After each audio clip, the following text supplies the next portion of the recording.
Olá, você ligado na nossa programação e vamos ao resumo deste 14 de abril. E começando pelo governo federal, que mostrou preocupação com os povos indígenas, ciganos e também moradores de quilombos. As primeiras medidas é o convencimento aos ciganos de não levantar acampamento e sair pelas cidades, pelo menos durante essa época de pandemia.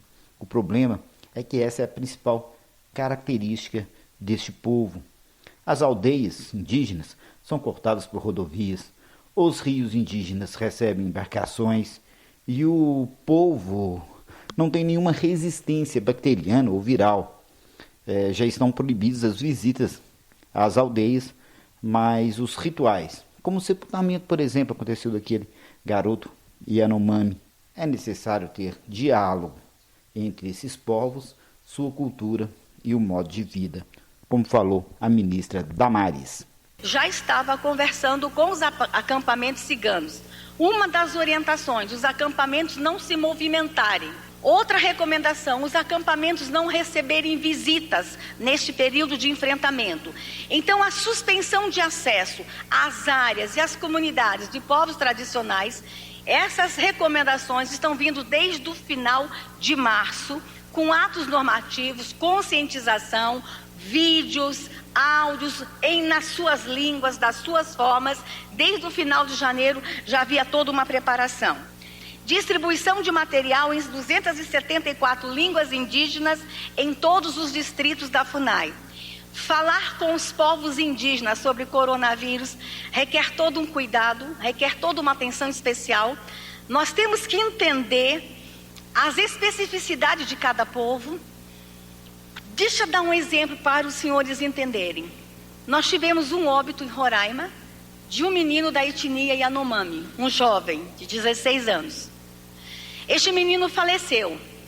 O povo Yanomami tem todo um ritual para o sepultamento do corpo.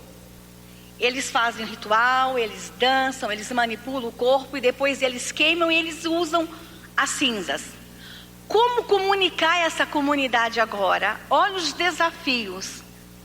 Olha os nossos desafios, olha os desafios do nosso Ministério da Justiça, FUNAI, CESAI, de conversar com essas lideranças que este corpo possivelmente não vai para a aldeia. Como conversar com esses povos para que eles entendam que nós estamos vivendo um momento único no Brasil, um momento inédito. O ministro da Justiça, Sérgio Moro, reafirmou que os testes serão para os funcionários de presídios. Serão realizados todos eles no momento e na medida que aumenta-se esse isolamento dos presos, para evitar a contaminação.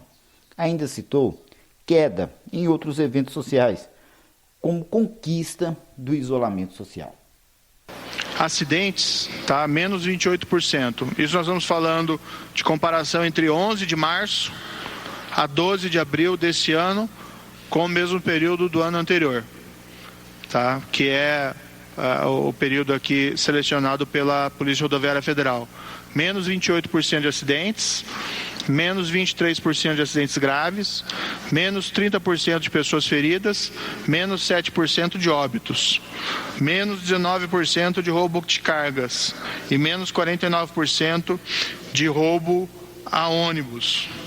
Em Divinópolis, o secretário adjunto da Procuradoria, Bruno Torres, falou sobre o estado de calamidade pública, que na prática ele permite gastos além daquele orçamento votado na Câmara Municipal, mas que esse decreto de calamidade pública ele segue agora para a Assembleia Legislativa de Minas Gerais. E outra coisa, ele não altera as definições sobre o funcionamento do comércio. Ele apenas copia aquilo que já existe e que pode ser alterado pelo Comitê Estadual ou Municipal. Ouçamos o procurador adjunto. Esse decreto de calamidade faculta ao município ter gastos para no enfrentamento ao coronavírus que não estavam previstos no orçamento previamente aprovado pela Câmara Municipal. Com isso, faculta ao município agir de maneira mais rápida e sem a necessidade prévia de licitação, o que não significa que não se deve haver a necessidade de fiscalização e também de controle. Nós não podemos fazer nenhum tipo de gasto a não ser para aquilo que for determinado na área da saúde. Porque a pandemia ela vai se estender durante um bom tempo. E nós precisamos que todos os nossos gastos estejam acobertados por essa situação. Então, se por um acaso, mesmo que o comércio já tenha voltado, as escolas já tenham voltado, vai restar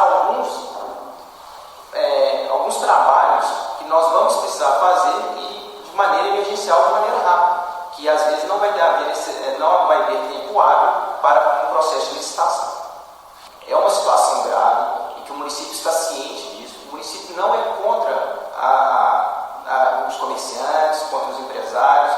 Ele não quer de maneira nenhuma que nós tenhamos um aumento do desemprego, um aumento da pobreza, mas é preciso esclarecer que nós estamos nesse momento enfrentando uma crise sanitária, porque haverá necessidade de se realizar gastos de maneira rápida, de maneira séria, que não haveria tempo hábil de um processo licitatório normal. Não é o fato de ser até 31 de dezembro que significará que nós ficaremos com o comércio fechado durante todo esse período. Eu vou ficando por aqui. Da Central de Jornalismo, repórter Luciano Euridias.